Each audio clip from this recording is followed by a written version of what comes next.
Bonsoir. Bonsoir. Avec ma question, c'est savoir un peu le sens de la Pâque. Le sens de la Pâque. Oui. D'accord, c'est une très bonne question. Alors, la première fois où le Seigneur en parlait, c'était dans Exode chapitre 12. On va prendre l'Exode chapitre 12,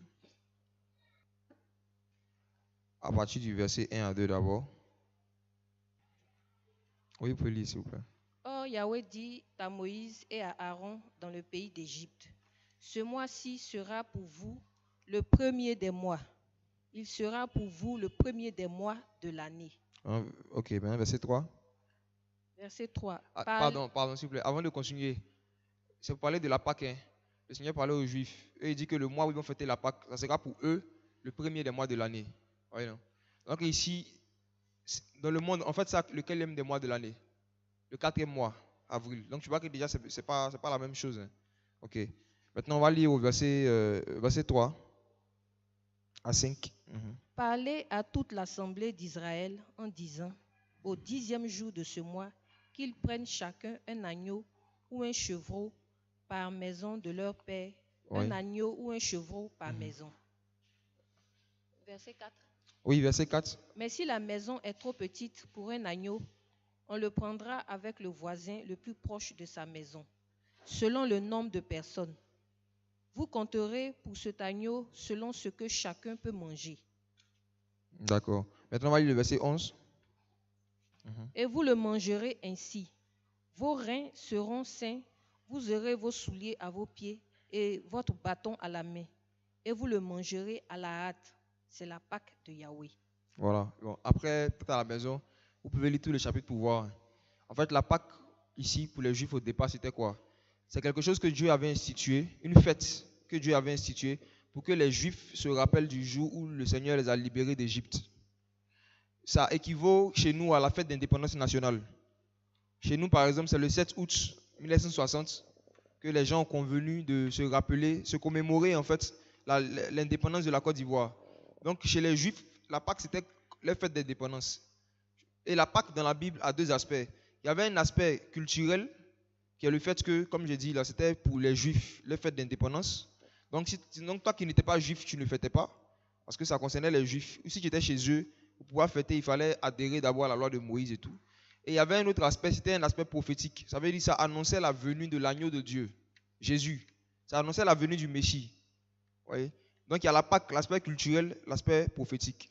L'aspect prophétique a été accompli. Dans Jean chapitre 1, le verset 29, la Bible dit que Jean-Baptiste prêchait, et puis voyant venir Jésus, il a dit, voici l'agneau de Dieu, qui ôte le péché du monde. C'est lui qui était l'agneau pascal. Donc depuis que Jésus est mort et qu'il est ressuscité, il a dit, tout est accompli. Et dans le tout est accompli, il y a la Pâque aussi. Il a accompli la Pâque aussi. Voilà, c'était une prophétie. Donc, depuis que Jésus est mort, il est ressuscité, plus personne, aucun de ses disciples n'a fêté, soi-disant, la Pâque. Parce que l'aspect prophétique a été accompli. Vous voyez? Maintenant, l'aspect culturel est resté, comme j'ai dit là. C'est une fête d'indépendance pour les Juifs. Ça leur rappelle le jour où Dieu a fait sortir les parents d'Égypte. Ça leur rappelle ce soir là où le Seigneur est passé. Et puis, il a frappé de mort les Égyptiens, mais il n'a pas touché les Juifs. Ça, c'est un aspect culturel. Donc, c'est pour ça qu'aujourd'hui, quelqu'un qui est juif de nature, le jour de la fête de Pâques, il peut y aller en Israël, par exemple, s'il est juif. Tu vois, non? En commémoration de l'indépendance que le Seigneur avait donnée à Israël. Mais nous qui sommes chrétiens, c'est quoi la Pâque pour nous aujourd'hui? Ça, c'est 1 Corinthiens, chapitre 5. 1 Corinthiens, chapitre 5, à partir du verset 7 à 8. Ôtez donc le vieux levain afin que vous soyez une nouvelle pâte, puisque vous êtes sans levain, car Christ, notre Pâque, a été sacrifié pour nous. Voilà. Verset 8 maintenant. C'est pourquoi célébrons donc la fête, non avec du vieux levain, Oui. non avec un levain de méchanceté et de malice, mais avec les pains sans levain de la sincérité et de la vérité. Voilà. Le verset 7, ici, il dit que Christ, notre Pâque, a été immolé. Voyez, non? Donc ici, en fait, il parle de la Pâque comme étant une personne, c'est-à-dire que Jésus. Donc pour nous, les chrétiens, en fait, la Pâque, ce n'est pas une fête, c'est une personne. Pour les chrétiens dans la Bible, en tout cas ceux qui sont disciples de Jésus, la Pâque, c'est une personne, c'est Christ, c'est Jésus. Il a été immolé. Vous voyez? Et il dit, si on veut célébrer cette fête-là, on doit la célébrer comment? Non avec le vieux levain. Non avec le levain de la méchanceté et de la malice. Le vieux levain, c'est quoi? Le vieux levain, simplement, c'est la loi de Moïse. C'est les enseignements des pharisiens avec leur tradition. Oui. Et la manière de célébrer la Pâque, c'est de couper radicalement avec les lois cérémonielles qui sont dans la loi de Moïse. Couper avec la loi de Moïse radicalement. Et puis pratiquer ce que Jésus a enseigné. Donc à chaque fois que quelqu'un abandonne une fausse doctrine, ou bien à chaque fois que quelqu'un abandonne un péché, il est en train de célébrer la Pâque. Parce que la Pâque, c'est Jésus en fait. À chaque fois que quelqu'un est en train de célébrer Jésus, en train de louer Jésus, il est en train de célébrer la Pâque. Donc c'est pour ça que vous n'allez pas voir de Actes jusqu'à Apocalypse, les chrétiens instituer un jour où on dit ce jour-là, on se rappelle de la résurrection de Jésus, tout ça. Non. Et dans Matthieu 28, avant de partir, la Pâque a dit, je suis avec vous chaque jour, jusqu'à la fin du monde. Donc nous, notre Pâque là, il est avec nous chaque jour. Ce n'est pas en avril, voilà. Donc voici un peu le sens de la Pâque, comme j'ai dit, c'était vraiment, ça annonçait la mort et la résurrection de Jésus. Le sacrifice de Jésus pour le pardon des péchés. Donc il a fini de faire ça, c'est plus une fête. Dorénavant, la Pâque, c'est une personne, c'est une vie. C'est un style de vie. C'est le fait de se débarrasser du vieux levain, de se débarrasser de nos mauvaises habitudes, nos péchés, notre vie passée, et puis marcher selon la parole du Seigneur. Donc voici. Maintenant, en parallèle, en ce cas, la Pâque qui est célébrée chaque avril, comme la semaine dernière et tout, d'où ça vient? Alors, il y a une chose qui est claire, c'est quoi? C'est que Jésus a dit à ses disciples que le monde aime ce qui est à lui. Vous voyez? Donc, à chaque fois que vous voyez une fête, que dans le monde entier on parle de ça, que le monde fête, ce n'est pas une fête chrétienne. Vous connaissez ce passage-là, non?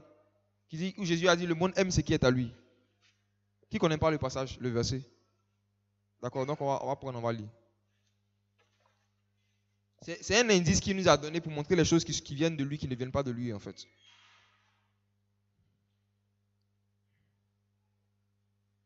C'est dans Jean, chapitre 15. Jean chapitre 15, versets 18 à 19. Si le monde vous hait, sachez qu'il m'a haï avant vous. Si vous étiez du monde, le monde aimerait ce qui est à lui. Mais parce que vous n'êtes pas du monde et que je vous ai choisi du milieu du monde, à cause de cela, le monde vous hait. Voilà. Il dit, si vous étiez du monde, le monde aimerait ce qui est à lui. Donc, à chaque fois que tu vois une fête, qui est même déclarée fériée par les gens du monde, c'est une fête païenne. Ce n'est pas une fête chrétienne. Dans toutes les fêtes pour lesquelles on a mis férié dans le calendrier grégorien, sachez que ce ne sont pas des fêtes chrétiennes. Ils ont emprunté les noms de la Bible juste pour masquer la chose. Mais le monde déteste Jésus. C'est eux-mêmes qui l'ont crucifié. Donc il ne peut pas fêter des choses pour sa résurrection, son honneur. Non, c'est une moquerie. C'est le monde qui l'a crucifié, le monde l'a rejeté, le monde le déteste. Donc comment est-ce qu'il dit le monde me hait? Comment des gens qui le haïssent, ils vont fêter son anniversaire? Est-ce que toi tu fêtes ton anniversaire des gens que tu détestes? Voilà. Mais ils disent qu'ils fêtent la naissance de Jésus le 25 décembre. Donc ça c'est un autre Jésus, ce n'est pas le Jésus de la Bible là. C'est le Jésus de la Bible là, eux ils le détestent. Donc il ne peut pas faire des fêtes en son honneur, ce n'est pas possible. Naissance, résurrection, ascension, tout ça là, ce n'est pas possible. Parce qu'ils le détestent. Donc c'est des fêtes en fait qui sont dédiées à des démons. Vous voyez, c'est des fêtes en l'honneur de démons. Et au 4e siècle, il y a un roi qui s'appelle Constantin. Il est venu, il voulait asseoir son règne, il voulait asseoir son autorité dans le monde entier.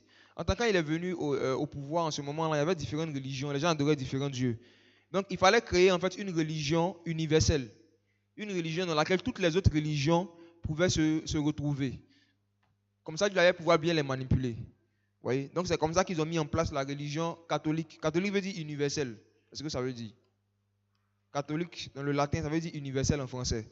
Donc ils ont créé la religion universelle. C'est une religion dans laquelle tu retrouves les dieux, les divinités, les adorations de toutes les autres religions en fait. Sauf qu'ils ont changé les noms. Ils ont baptisé les démons, les idoles qu'ils adoraient, ils ont changé leur nom. La Diane des Éphésiens, ils l'ont appelée Marie. Il y a beaucoup de démons qui étaient adorés par les Romains et les Grecs. On leur donne le nom des saints. Saint Antoine de Padoue, Saint Intel, tout ça. Mais c'est les mêmes cultes qui continuent. Et il y avait une divinité qu'on appelait Istar, que ces gens-là adoraient. Vous voyez? Et en anglais, Pâques, on dit Easter. C'est ça en fait. C'est la fête que les gens fêtaient au mois d'avril en l'honneur de cette divinité-là. On la célébrait depuis le temps des Grecs. C'est-à-dire, si tout de suite mon tape sur Wikipédia, Wikipédia même dit ça. Et Wikipédia va plus loin. Ils disent que le catholicisme a fait volontairement coïncider la fête qu'on faisait en l'honneur de Ishtar avec la fête de Pâques chrétienne. Pour que les chrétiens de l'époque puissent se retrouver un peu dedans, quoi. Donc, en même temps, c'est une fête qui était en l'honneur d'un démon. Mais on dit non, vous, on sait que vous adorez Jésus. Donc, prenez ce jour-là pour vous rappeler de la résurrection de Jésus. Voilà. En attendant, nous, on prend nos œufs de Pâques avec nos lapins. Et puis, on fait pour nous à côté. Donc, tu ne vois pas quelque chose qui ne va pas. On dit Pâques, on parle de lapin, œufs de Pâques, c'est le symbole. Donc, tu vois que la Pâque dont il parle là, ça n'a rien à voir avec la Pâque qui est dans la parole. Le symbole dans l'ancienne alliance même, encore, c'était un agneau. Mais eux, l'animal de leur Pâque, c'est un lapin. Déjà, ça doit nous faire réfléchir. On ne parle même pas de l'agneau, on parle du lapin.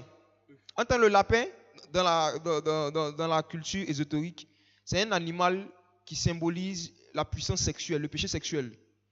Et la plupart des grandes industries de pornographie, à l'instar de Playboy et d'autres, leur logo, c'est un lapin. Et il y a même des expressions perverses comme ça qu'on fait. On dit tu fais telle chose comme un lapin et tout. Tu vois? Oui. Donc en fait, c'est une fête pornographique. La Pâque qui est fêtée dans le monde entier, là, que les gens ont essayé de christianiser. Et le lapin, là, qui est le symbole de cette déesse-là, Ishtar, parce que c'est une prostituée, simplement. Donc c'est une fête où il y a beaucoup de débauches sexuelles, si tu as remarqué. Pas qui nous. Même dans les bars, dans les boîtes de nuit, on dit spécial Pâques. Vous n'avez pas vu ça?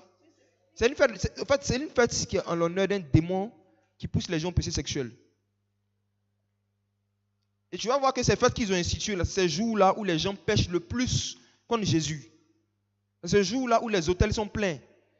Noël, ce qu'ils appellent Saint-Sylvestre de 31, Nouvel An, on n'en parle pas. Pâques, c'est les jours où les hôtels de passe sont pleins. C'est les jours où les gens s'enivrent. C'est les jours où il y a le plus de débauches. Mais pourtant, vous dites que c'est en l'honneur de Jésus que vous avez mis ça. Vous vous rappelez de Jésus. Attends, si tu as mis une fête pour te rappeler que Jésus est mort pour tes péchés, bizarrement, même c'est le jour-là que tu n'as pas péché.